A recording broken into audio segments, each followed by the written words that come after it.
अल्हम्दुलिल्लाहि रब्बिल आलमीन वल आकिबतु लिल मुत्तकीन वस्सलातु वस्सलामु अला सय्यदिल अंबियाइ वल मुरसलीन व अला आलिहि व अस्हाबिहि अजमाइन अम्मा बाद फ़ाउज़ु बिल्लाहि मिनश शैतानिर रजीम बिस्मिल्लाहिर रहमानिर रहीम अराअयता मनित्तख़ज़ा इलाहहु हवाहु अफ़अन्ता तकूनु अलैहि वकीला। सदक़ल्लाहुल अज़ीम। इन्नल्लाह व मलाइकतहु युसल्लूना अलन नबी या अय्युहल्लज़ीना आमनू सल्लु अलैहि व सल्लिमू तस्लीमा। अल्लाहुम्मा सल्लि अला सय्यिदिना व मौलाना मुहम्मदिन व बारिक व सल्लिम व सल्लु अलैहि। अस्सलातु वस्सलामु अलैका या सय्यदी या रसूलल्लाह। अस्सलातु वस्सलामु अलैका या सय्यदी या हबीबल्लाह। अस्सलातु वस्सलामु अलैका या सय्यदी या मुहम्मदुर रसूलुल्लाह सल्लल्लाहु अलैहि व आलिहि वसल्लम। अल्लाह तबारक व तआला के हम्द व सना और उसके प्यारे हबीब हज़रत मोहम्मद सल्लल्लाहु अलैहि व आलिहि वसल्लम की ज़ात अक़दस पर दुरूद व सलाम का नजराना पेश करने के बाद मैं सच्चे दिल से दुआ गो हूँ कि अल्लाह अज़्ज़ व जल मेरे हाज़रीन नाज़रीन सामीन के माल जान इज़्ज़त आबरू में बरकतें अता फरमाए और दुआ गो हूँ कि अल्लाह अज़्ज़ व जल मुझे हक सच ठीक ठीक बयान करने की तौफीक अता फरमाए। अगर इसमें कोई गलती कोताही हो तो अल्लाह अज़्ज़ व जल अपने शान करीमी के सदक़े से मुझे बंदा नाचीज़ को माफ़ी अता फरमाए। दुआया कलिमात के बाद आज का जो मेरा उन्वान है वो है इंसान गुनाह कैसे कर बैठता है। खुतबा के अंदर तलावत की गई आयत करीमा सूरह फुरकान आयत नंबर 43 पारा नंबर 19। तर्जुमा। क्या आपने इसे देखा जिसने अपने जी की ख्वाहिश को अपना खुदा बना लिया, तो क्या तुम इसकी निगहबानी का ज़ुम्मा लोगे। और एक जगह अल्लाह अज़्ज़ व जल ने इरशाद फरमाया लक़द हक़्क़ल क़ौलु अला अक्सरिहिम फ़हुम ला युमिनून। सूरह यासीन आयत नंबर 7। बेशक इनमें अक्सर पर बात साबित हो चुकी तो वो ईमान ना लाएंगे। दूसरी जगह अल्लाह अज़्ज़ व जल ने इरशाद फरमाया वसवाउन अलैहिम आ अंज़रतहुम अम लम तुनज़िरहुम ला युमिनून। सूरह यासीन आयत नंबर 10। और तुम्हारा इन्हें डराना और ना डराना इन पर बराबर है, वो ईमान नहीं लाएंगे। कई दिल ऐसे होते हैं जो ख्वाहिशात के गुलाम नहीं होते बल्कि वो ख्वाहिशों से बचना चाहते हैं, मगर वो किसी वजह से ख्वाहिश की तरफ माइल हो जाते हैं और बंदे से गुनाह हो जाता है, क्योंकि इंसान खता का पुतला है। इंसान से गलती हो जाती है। जैसे कि एक शख्स बहुत सी चीज़ों से परहेज़ करता है, मगर जब वो किसी हसीन चेहरे को देखता है तो वो अपनी आँख को और अपने दिल को काबू में नहीं रख पाता। उसकी अकल चली जाती है और उसका दिलो दिमाग उसके काबू में नहीं रहता और वो गुनाह कर लेता है।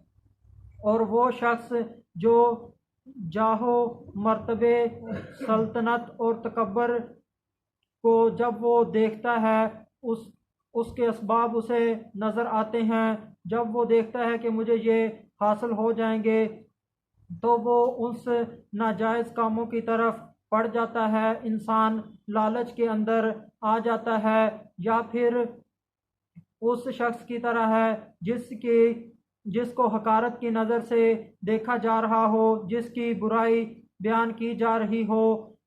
इस वजह से उसे फिर गुस्सा आ जाता है और वो झगड़ पड़ता है और उससे गुनाह हो जाता है। यानी कि वो गुनाह करने का इरादा नहीं करता, मगर जब उसे गुस्सा आ जाता है तो वो उस गुस्से की वजह से गुनाह कर बैठता है।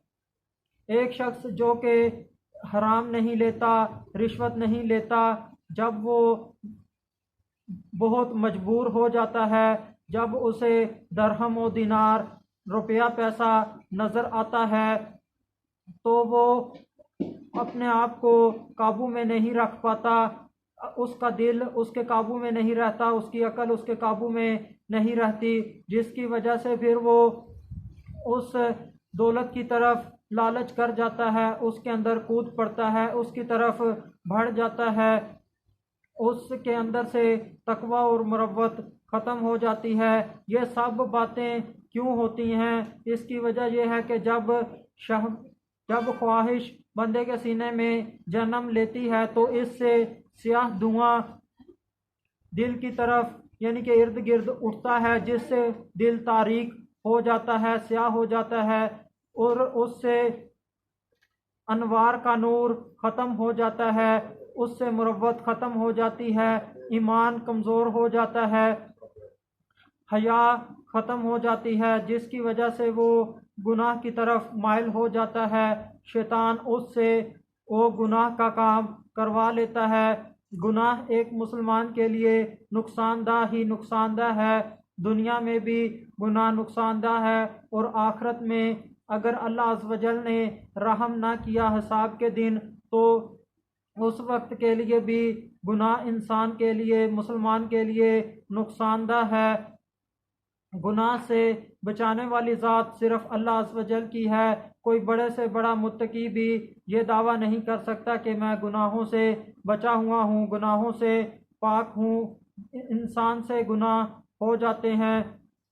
जब गुनाह करने का दिल करे तो फ़ौरन अल्लाह अज़्ज़ व जल से शैतान मरदूद की पनाह मांगे, शैतान से बचने की दुआ करें, अस्तगफिरुल्लाह पढ़ें, आऊज़ बिल्लाह पढ़ें, अपने आप को बचाएं, वसवसे को, शैतानी वसवसे को, शैतानी हमले को अपने आप से दूर करें, अल्लाह अज़्ज़ व जल को याद करें, नेकी के काम के अंदर मसरूफ़ हो जाएं, अपने आप को कभी भी फारिग ना रखें, क्योंकि जो इंसान फारिग होता है उसके दिल के अंदर शैतान गुनाह के लिए वसवसे डालता है, गुनाह पर उसे उभारता है और वो गुनाह कर बैठता है। इसलिए चाहिए कि फारिग ना रहा जाए, बल्कि काम काज के अंदर मसरूफ़ रहा जाए और दुनियावी काम काज के साथ साथ हाथ से काम भी करते रहें और ज़ुबान से अल्लाह अज़्ज़ व जल का ज़िक्र भी करते रहें। नबी करीम सल्लल्लाहु अलैहि वसल्लम की ज़ात अक़दस पर दुरूद व सलाम भी पढ़ते रहें। अल्लाह से बंदा दुआ करता रहे, या अल्लाह मुझे गुनाह से बचा ले, या अल्लाह मुझे गुनाह से बचा ले, या अल्लाह मेरे दिल को शैतान के कब्ज़े से आज़ाद कर दे, शैतान की हुकूमत मेरे दिल से ख़त्म कर दे, मेरे नफ्स को ख्वाहिशों और लज्जतों से बचा। इंसान से जानबूझकर भी गुनाह हो जाते हैं और अनजाने से भी गुनाह हो जाते हैं। जब किसी इंसान से गुनाह हो जाए तो वो फ़ौरन अल्लाह अज़्ज़ व जल की बारगाह में तौबा करे और गुनाह को पक्का छोड़ने का अज़म करे। आखिर में अल्लाह अज़्ज़ व जल से दुआ है कि अल्लाह अज़्ज़ व जल हमें गुनाहों से बचने और नेकियां करने की तौफीक अता फरमाए। वमा अलैना इल्लल बलागुल मुबीन।